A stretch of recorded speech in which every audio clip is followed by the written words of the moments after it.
everyone, and welcome to the daily newspaper analysis. So today we have two articles for our discussion. The first one is from the Hindu, as well as the similar article is there from the Indian Express. So the title is Emission Control at the Glasgow 2030. So this talks about the idea and the future stake that we have taken for controlling or reducing the greenhouse gas emissions. The second article is from the Hindu, which is titled as India's Central Asian Outreach. So this article talks about the steps that India would be taking to increase its support and to increase its outreach in the Central Asian countries. So what steps would be taking over here will be discussed over this article. This newspaper analysis is presented by me. My name is Sheva Khan. I am a BA LLB law graduate and I have completed my law degree from Uttaranchal University with a gold medal in my batch. I also have been a national debater and a public speaker, and here at Law Seco I'm working as the manager for current affairs vertical. Let's see what is the multiple choice question from our previous discussions. Delta is a variant of, so it's a super easy question. Your options are hepatitis, COVID, MERS, that is a Middle East respiratory syndrome, or none of the above. This is a descriptive question for the day. Suggest some ways to reduce the greenhouse gas emissions. So let's discuss the first article of our day, which talks about the emission control at Glasgow 2030.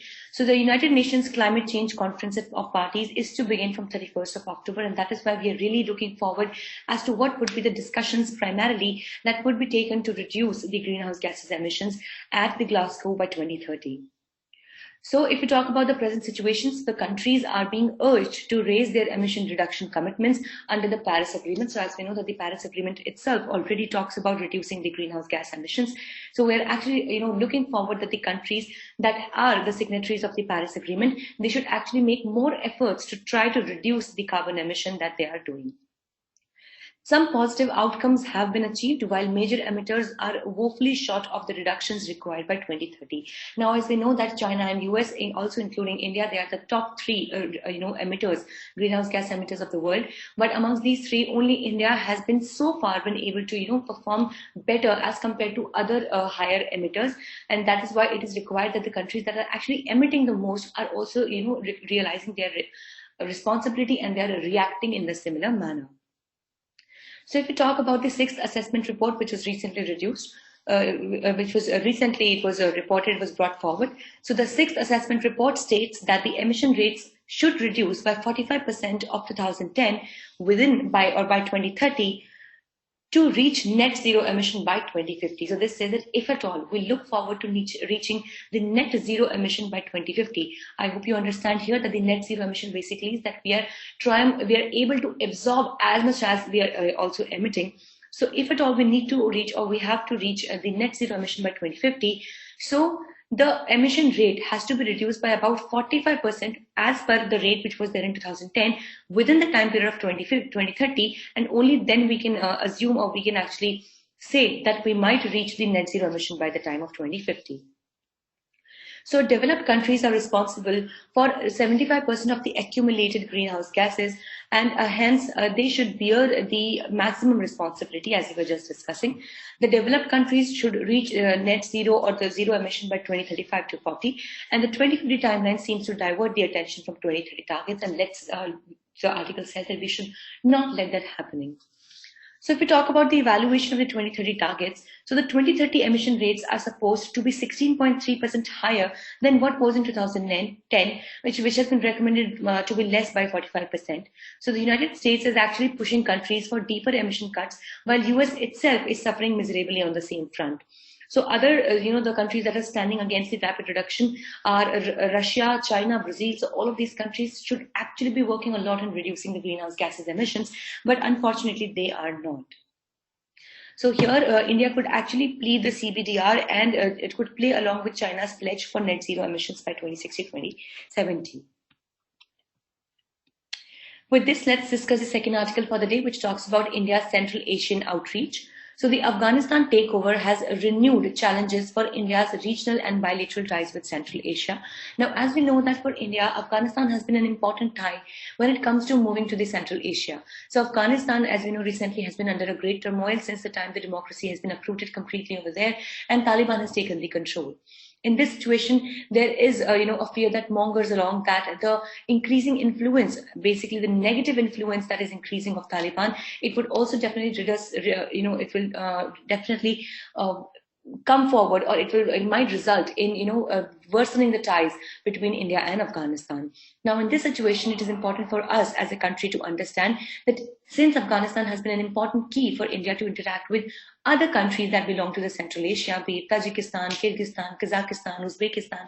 So in this scenario, what would be the plan that India would take to move or increase its outreach in the Central Asia? So let's talk about the Armenian ties of India, the ties that India has with Armenia. So Mr. Jaishankar visited Armenia on October 13th. So he is the first foreign minister of India to do so. So the ministry of both countries agreed to enhance trade and cultural exchanges to boost the bilateral ties between Armenia and India. And Mr. Jaishankar also supported peaceful methods for tackling the Nagorno-Karabakh conflict. Now, if you remember, there was this conflict of a physical geographical area called as the Nagorno-Karabakh, which is an area of conflict, which is a territory of conflict between Armenia and Azerbaijan. Now, both the countries have also been supported by Russia and Turkey in the entire thing. And here, Mr. Jaishankar also said that we have to find some kind of peaceful method to actually come up with to tackle with the conflict of the Nagorno-Karabakh region. So this is crucial because the Shanghai Cooperation Organization was used by these countries for geopolitical motives, which was established actually for addressing terrorism. So instead of actually, curbing or being able to curb down the terrorism, the sole purpose these countries have been using the SCO is for various kinds of geopolitical motives, and that definitely should not be appreciated. So post the failure of the Shanghai Cooperation Organization, the central leaders collectively voiced their concerns over the Afghanistan situation, and thus India also wants to further the bilateral ties in hope for defense cooperation and better trade relations in the coming times. Also, India is also seeking to diversify its strategic ties, and by recalibrating the regional engagements is of utmost importance when it comes to face the Taliban. Now let's understand that what are the relations that India has with other countries of the Central Asia. So Mr. Jaishankar has extended a credit of line of $2,000 million in Kyrgyzstan. So this was done for supporting the development projects over there. Also, a memorandum of understanding has also been signed on high-impact community development projects with Kyrgyzstan, and we also attended the 6th Foreign Ministers Conference on Interaction and Confidence Building Measures in Asia, which was held in Kazakhstan capital Nur Sultan. So at this particular conference, which is also called as the CICA, which is basically the Conference on Interaction and Confidence Building, Mr. Jaishankar criticized China for promoting Belt and Road initiatives, which are basically with parochial interests, just like we have an example of the China-Pakistan Economic Corridor, which passes through the Gilgit-Baltistan area, which legally is under the control of India, or it comes under the Indian map, but has been illegally occupied by the Pakistan government. So we also confronted Pakistan for supporting the cross-border terrorism. So definitely a lot of issues have been raised up, and let's really hope that some constructive arguments and decisions can come out through this entire discussion. So that was all for the day. We hope it was a good and informative session for you all. Thank you so much for staying tuned with LawSikho. If you wish to download the PDF of today's slides, you can join our Telegram channel. The link to the channel is available in the description box below, or you can scan the QR code that you can see on your screens right now. Also, please do not forget to follow us on our official Instagram channels for other crisp and exam-oriented content for LawSikho Judiciary, CLAT Prep, UGC Net, or even for law finance exams. Thank you so much.